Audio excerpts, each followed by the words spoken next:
अस्सलातु वस्सलामु अला सय्यिदिल अंबिया वल मुरसलीन इन तंसुरुल्लाह यंसुरकुम व युसब्बित अक़दामकुम सदक़ल्लाहुल अज़ीम व सदक़ रसूलुहुन नबिय्युल करीमुल अमीन इन्नल्लाह व मलाइकतहु युसल्लूना अलन नबी या अय्युहल्लज़ीना आमनू सल्लु अलैहि व सल्लिमू तस्लीमा अस्सलातु वस्सलामु अलैका या सय्यदी या रसूलल्लाह व अला आलिका व अस्हाबिका या सय्यदी या खातमन नबिय्यीन। मुअज़्ज़ज़ सामीन मोहतरम, अहलियाने बहावलपुर और सरायकी वसेम और मोहम्मद अरबी सल्लल्लाहु ताला अलैहि वसल्लम के गुलामों, इक़बाल ने कहा कि हर मुल्क मायस्त।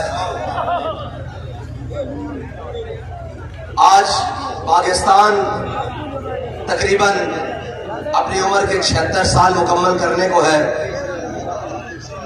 और पाकिस्तान के ऊपर कम्युनिज्म के नाम पर, सोशलिज्म के नाम पर, लिबरलिज्म के नाम पर, जमहूरियत नाम निहाद के नाम पर और सदारती नाम निहाद निज़ाम के नाम पर, मार्शल लॉ के नाम पर 76 साल इस पाकिस्तान को तकसीम दर तकसीम, टुकड़े दर टुकड़े इसका आइन, इसका निज़ाम तबाह करने की भरपूर कोशिश जारी रही और पाकिस्तान को 71 में आकर तो कर दिया गया और पाकिस्तान जो सिक्योरिटी रिस्क के मामला से गुजर रहा था, आज इन अय्याशों, बदमाशों और जनाब डाकुओं और गुंडागर्दों, सरदारों और जरदारों की वजह से आज पाकिस्तान माशी रिस्क और जनाब पॉलिसी रिस्क और हर वो चीज जो पाकिस्तान के अंदर इस टाइम तबाह हो चुकी है, पाकिस्तान का बुनियादी इंफ्रास्ट्रक्चर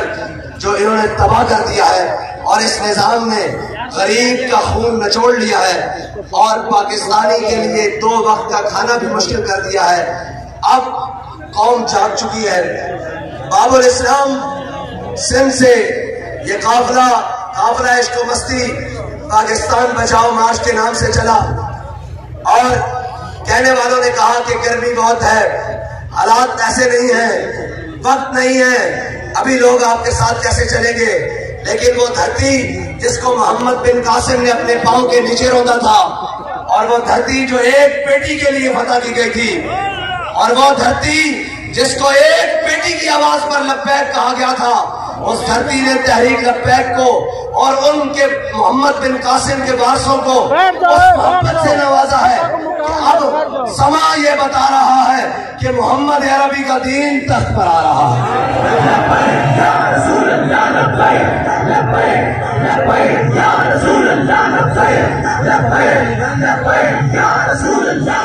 और रास्ते में मैं अपने बुजुर्गों से बात कर रहा था और मेरे दाएं जानिब भी मेरे बाबा के साथी हैं, हमारे बाबा जी कायद के साथी हैं और बाएं जानिब भी और आगे भी और पीछे भी। अल्हम्दुलिल्लाह मैं उनसे कह रहा था कि हम कितने खुशनसीब हैं, क्या बाबा जी ने तरबियत की है। पके हुए आमों की फसलें बागात गुजर रहे हैं, किसी ने एक टेढ़ी आंख करके हम ये करें। और रेडियो फरूट बाजारों मैं खसूसी नजर रखता हूँ कि कोई शख्स, कोई एक माल्टा, एक जनाब वो माल्टे का मौसम नहीं है क्या, आड़ू कोई एक आम उठाए, लेकिन किसी की मजाल नहीं। हजरत फारूक आजम के पास जब वो खत आया हजरत मौला कायनात हजरत फारूक आजम के पीछे खड़े थे। ईरान फतह हुआ, यानी आज का या रशिया या अमेरिका फतह हुआ, कैसर और किसरा फतह हुए, तो फतह के बाद माले गनीमत के साथ एक खत आया, कहा गया ऐ अमीरुल मोमिनीन, इन मुसलमान सिपाहियों को बहुत कीमती चीजें, बड़ी बड़ी कीमती नायाब चीजें बाज ऐसी जगह से मिली हैं जहां इन्हें अल्लाह के अलावा कोई देखने वाला नहीं था, लेकिन किसी एक शख्स ने भी एक जवानी की, 1 रुपए की, 1 दिरहम की भी बदयांती, सुई की भी बदयांती नहीं की। तो हजरत फारूक आजम रोने लगे। हजरत मौला कायनात ने फारूक आजम के कंधों पर हाथ रखा, कहा उमर रोता क्यों है, जब तू जो बदयानत नहीं, तेरी रियाया कैसे बदयानत हो सकती है। यह है कायद का मसला।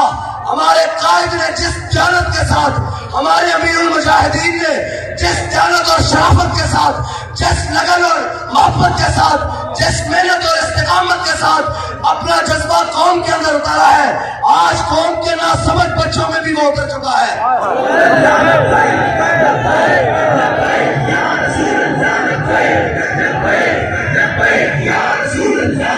और तुम कहते हो एक शख्स क्या कर सकता है?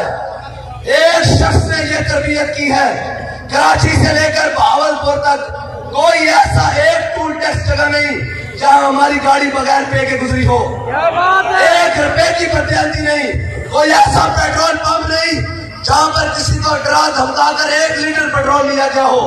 कोई ऐसा रेस्टोरेंट नहीं जहां धमका बुझाकर 1 चाय की प्याली या 1 रोटी का टुकड़ा लिया हो।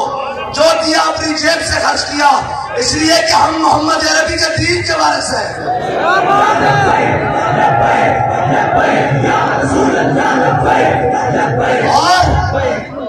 और अब तुम कहते हो कि भावलपुर में दाखिल नहीं हो सकते। ये लोग और चोरों और डाकुओं और कनालों के मोहल्लों में निजाम चलाने वालों, तुमसे डकैतियां तो रुकती नहीं है। कंदकोट के अंदर सुबह शाम डकैत तंत्राते फिर रहे हैं, हमारे लोगों के मोबाइल चोरी हो रहे हैं हजारों की तादाद में। ये तो तुम पकड़े नहीं जाते, तुम हमें रोकते हो। तुम हमें नहीं रोक सकते। वाशिंगटन से उठ के ओबामा भी आ जाए और जो बाइडन भी आ जाए, उनको भी बुला लो, मोहम्मद अरबी का दीन रुकने वाला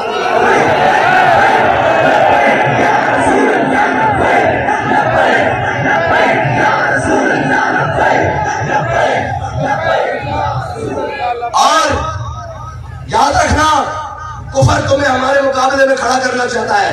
हम तुम्हें अपना मुकाबिल नहीं समझते, हम तुम्हें अपना जनाब सामने आने वाला नहीं समझते। तुमने भी सत्य या रसूलुल्लाह की लोरिया ली है, तुमने भी कलमा पढ़ा हुआ है, तुमने भी इन पे हलफ उठाया हुआ है। तुम किस जुर्रत से हमें रोकते हो? वो कौन है जो कहता है इनको रोको? कौन है जो इस निजाम को आने से रोक रहा है? ये याद रखना, ये रुकने वाला नहीं है। ये तो सामने दरिया भी आ जाए, सामने समंदर भी आ जाए, तो इकबाल कहता है दश्तो दश्त दरिया भी न छोड़े हमने, और बाहरे जुल्मात में दौड़ा दिए घोड़े हमने।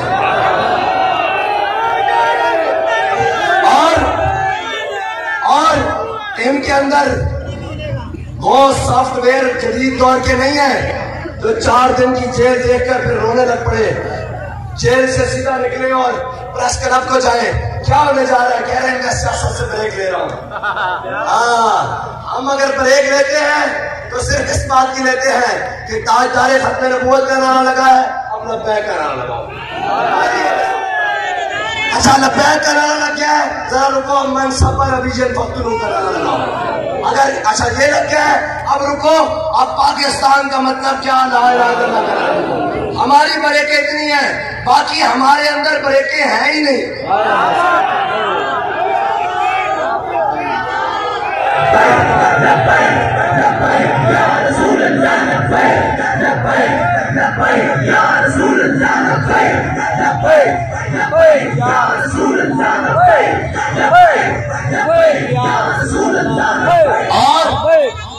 और डाकू, चोर, करप्ट आज तक पाकिस्तान पे मुसल्लत रहे। और ये वो भी याद रखना कि हमारे पास बड़े बड़े खरीदार आए थे, और अब जब हम निकले हैं तो 5 रुपए पर लीटर पर भी आए थे कि अपने अकाउंट बताएं, पेट्रोल सस्ता ना करवाएं, पेट्रोल हो जाना है, हम इसको याद रखते हैं।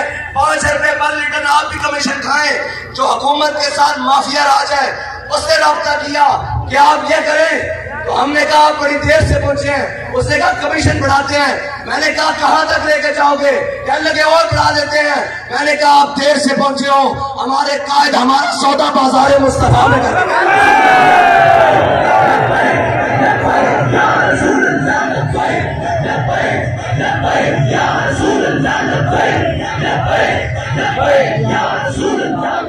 और रही बात मुनाफिकों की मलामत से हमें कोई परवाह नहीं। हाँ, मीडिया दिखाए ना दिखाए हमें कोई परवाह नहीं, कोई तारीफ करे ना करे हमें इससे भी कोई परवाह नहीं। लेकिन कौम तो मेरी है, मिल्लत तो मेरी है। मेरी है, मुल्क तो मेरा है, बावनपुर तो मेरा है, पंजाब तो मेरा है, सिंध तो मेरा है, सरहद तो मेरा है, खैबर पख्तूनख्वा तो मेरा है, कश्मीर तो मेरा है, फलस्तीन तो मेरा है और बलोचिस्तान तो मेरा है। मुझे कौन रोक सकता है कहीं जाने से?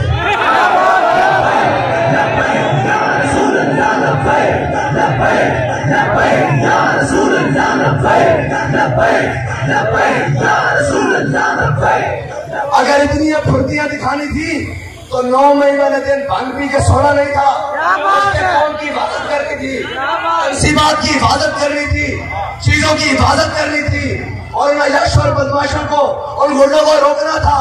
इन्हें रोकते हो जो वहां से चलकर यहाँ आए हैं और लोग लफ्जी तौर पर बोलते हैं एक पत्ता, हकीकी तौर पर भी एक पत्ता नहीं टूटा और इंशाअल्लाह न इस्लामाबाद तक टूटेगा। रही बात शौक आजमाने की तो लाओ गोलियां। ये हम ऐसी बात नहीं करते। हमारे बाबा जी ने हमें बताया कि जब उन्हें जनाब जेल में लेकर गए तो एक अफसर ने ऐसी ऊंची आवाज में बात की। बाबा जी ने कहा तू क्या समझता है हमारे मिशन को? उसने कहा एक चंद दिन की बात है, हमने बड़े बड़े लोग देखे। बाबा जी ने कहा जगह छड़ कांस्टेबल को राइफल पकड़ ते मैंने गोली मार, मैं लब्बैक या रसूलल्लाह का नारा लाऊंगा कि फकीर ने सीवी की थी। क्या बात है?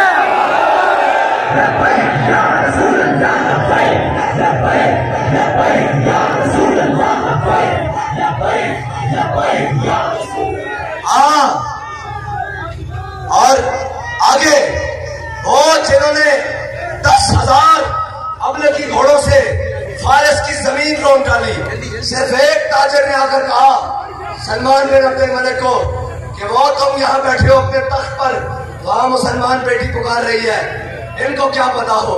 सारी बात वही है कि जिनके पास इज्जतें हो ना वही इज्जत के रखवाले होते हैं। बेगैरत बंदों का ये काम नहीं होता। कौम की बेटी आज गैरों की जेलें गुजार रही है और जुर्म भी कोई नहीं। जुर्म क्या है कि ला इलाहा इल्लल्लाह मुहम्मद रसूलुल्लाह पढ़ा है, बस, और कोई जुर्म नहीं। अगर ये जुर्म है तो फिर रेमंड डेविस यहाँ से क्यों भाग कर गया है? कर्नल जोसेफ यहाँ से क्यों भाग कर गया है? किसने उसको इस मुल्क से भगाया है? जो कौम अपनी बेटी की इज्जत की हिफाजत न कर सके और आलम तारीख में गैरों में भी और आलम इस्लाम में खुसूसी तौर पर, हम बाबा जी कहते थे हमने नहीं पढ़ा कि किसी ने बेटी बेची हो। ये लानत तुम्हारे गले में है। आज भी मौका है उसके दुनिया से जाने से पहले वापस ले आओ। ये भी तारीख में लिखा जाएगा कि एक ऐसी कौम थी जिसकी बेटी को गैर उठाकर ले गए थे, लेकिन उन्होंने अपनी बेटी वापस लेकर दम दिया था।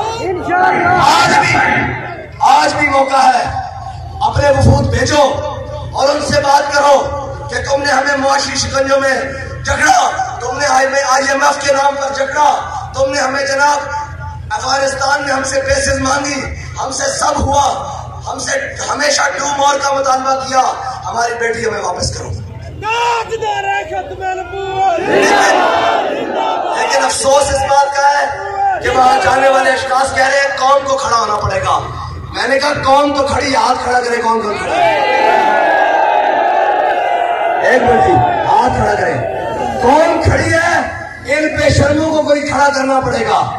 और हम कहते हैं हमारे इस्लामाबाद जाने से पहले खड़े हो जाओ, अपनी बेटी के लिए खड़े हो जाओ, अपनी बेटी की इस्मत के लिए खड़े हो जाओ, अपनी गैरत के लिए खड़े हो जाओ, वरना ये ना हो कि तुम्हारे सर पर मोहम्मद अरबी के गुलाम खड़े हो जाए।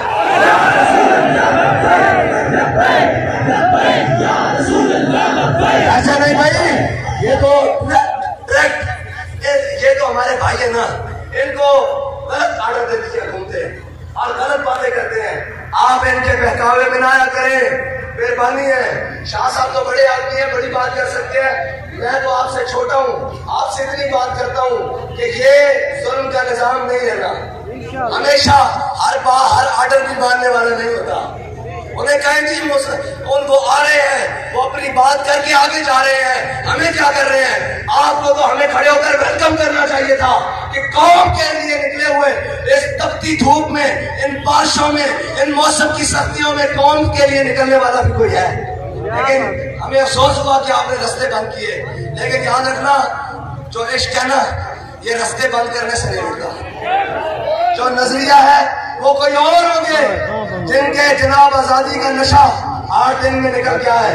हमारे बुजुर्ग और हमारे ये लोग, हमारे कायदीन, ये अवाम, ये तो 8-8 महीने जेल कर गुजार कर भी कहते थे कि मर जाएंगे,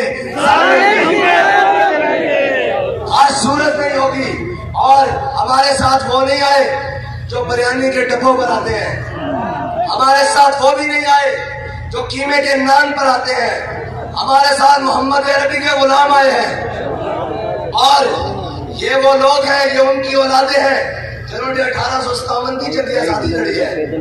ये वो उनकी औलादे हैं जिन्होंने 1947 में पाकिस्तान बनाते वक्त कायद आजम का साथ दिया है और कायद आजम के साथ खड़े होकर पाकिस्तान को बनाया है।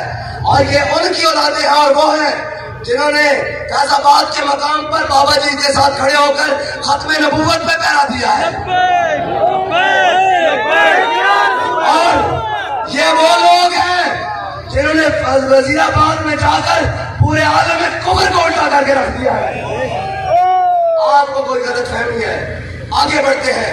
चले, ये आपका रवैया था, हमारा रवैया ये है कि हमसे दुआएं लें, हमसे मोहब्बत लें, हम आपकी सलामती के लिए दुआ करते हैं। आप पर जब भी मुश्किल वक्त आएगा, मैं कसम उठाकर कहता हूँ, ये सारे त्यारों में भाग जाएंगे, सिर्फ ये लब्बैक वाले रह जाएंगे।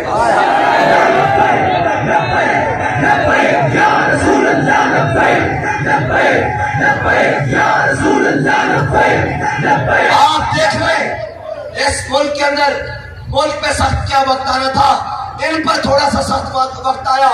कोई 50 रुपए के स्टाम्प पर मुल्क से भाग गया, कोई भागने की तैयारी कर रहा है, किसी को सड़क ब्रेक लगी, वो जाकर दुबई बैठ गया।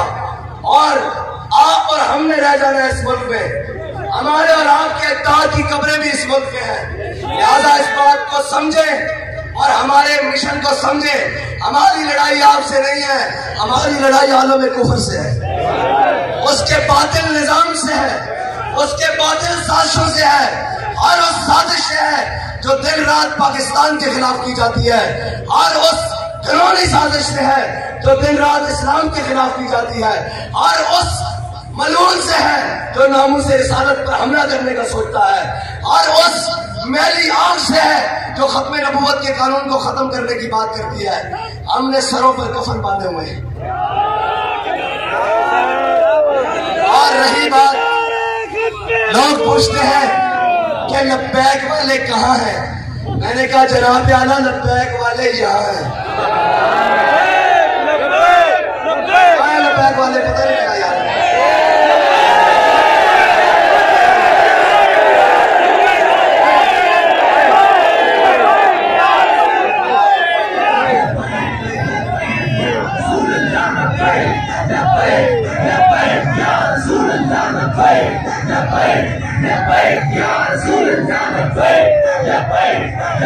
और जो जहां से पूछेगा लब्बैक वाले कहाँ हैं, लब्बैक वाले उसके घर जाकर कहेंगे लब्बैक वाले यहाँ हैं।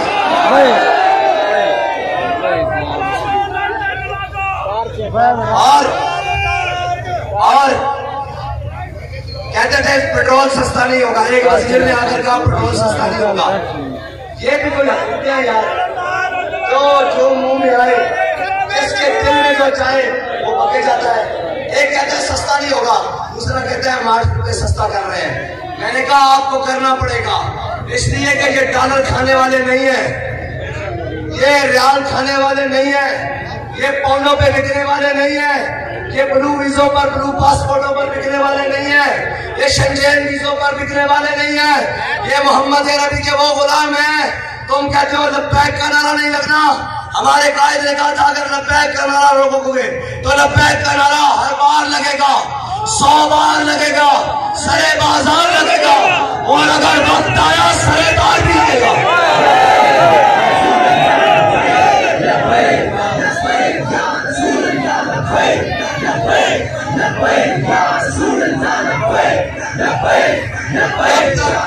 अब तक कौम रंगीनदारों का एक उठे थे, हम सराकिस्तान सूबा बनाएंगे, लोगों को इकट्ठा किया और फिर निकल गए। इनके अपने फैसले हैं ही नहीं, ये तो बैनुल अक़वामी साजिशों का शिकार होकर कभी इधर कभी उधर वो शादी पढ़ा करते थे। अजब लिवनिया यारी पै गई है, हर मोड़ ते आदे शह लै दे, कदी ऐ लै दे, कदी ऐ लै दे। ये कभी कहते हैं हमें एवन फील्ड ले दो, कभी कहते हैं लंदन अपार्टमेंट ले दो, कभी कहते हैं अयान अली के जरिए मनी लॉन्ड्रिंग करवा दो। हमारे ऐसे कोई कारोबार नहीं है। हम मोहम्मद अरबी के वो फकीर हैं, अगर चटाई मिल जाए उस पर भी सो जाते हैं, बिस्तर मिल जाए उस पर भी सो जाते हैं, पीसी होटल आ जाए उस पर भी सो जाते हैं। परवाह हमें किसी चीज की नहीं। हमें परवाह है तो एक बात की है कि रहेगा यूं ही, रहेगा यूं ही। और हम अपने साथ दो बंदे नहीं लेकर आए जो किसी की धमकी और किसी के डराव से और किसी से जनाब डर जाए। हम अपने साथ वो बंदे लेकर आए हैं जिनके बारे में बाबा जी कहते थे, ये सफर है कुएं जाना, यहाँ कदम कदम बनाए। ये अभी छोटी सी बना आई थी, खैर टल तो गई। ये सफर है कुएं जाना, यहाँ कदम कदम बनाए, जिन्हें जिंदगी हो प्यारी वो यहीं से लौट जाए। और अगर लौटने वाले होते कसम से सिर की गर्मी में ये लौट जाते। जो कराची से चले, हैदराबाद से चले, लड़काने से चले, मीरपुर खास से चले, उन सब की वो तो उनके साथ मैं बात लाहौर या इस्लामाबाद जाकर करूंगा ना, उनका मकाम क्या है इंशाल्लाह। और मैं बताऊंगा कि किस किस इस्तिकबाल और कहां कहां कितने इस्तिकबाल हुए, कितने शहर फिरे। और इकबाल कहता है महफिले कौनो मकाम में सारो शाम फिरे। ये है सारो शाम फिरने वाले, जिनके बारे में इकबाल ने कहा था कि महफिले कौनो मकाम में सारो शाम फिरे, लेके मैं तौहीद सिफत जाम फिरे। कोह में दश्त में लेके तेरा नाम फिरे, और तुझको मालूम है कभी नाकाम फिरे। ये मोहम्मद अरबी के गुलाम है। और मत कोई समझे कि ये धमकियों से, इन गीदड़ पक्षियों से, ना ना ना ना ना। हमारे कायद ने हमें बताया है, लबे बाम भी पुकारा, सरेदार भी सदा दी, मैं कहां कहां पहुंचाते हैं कि लगन में। अच्छा जी, वो लोग हाथ खड़ा करें कि सख्ती हो गई, जो कुछ मर्जी हो गया, जो घर वापस नहीं जाएंगे। बस हाथ इधर ही रखने हैं। ये तस्वीर जनाब आला की टेबल तक पहुंचा दी जाए। बहुत शुक्रिया।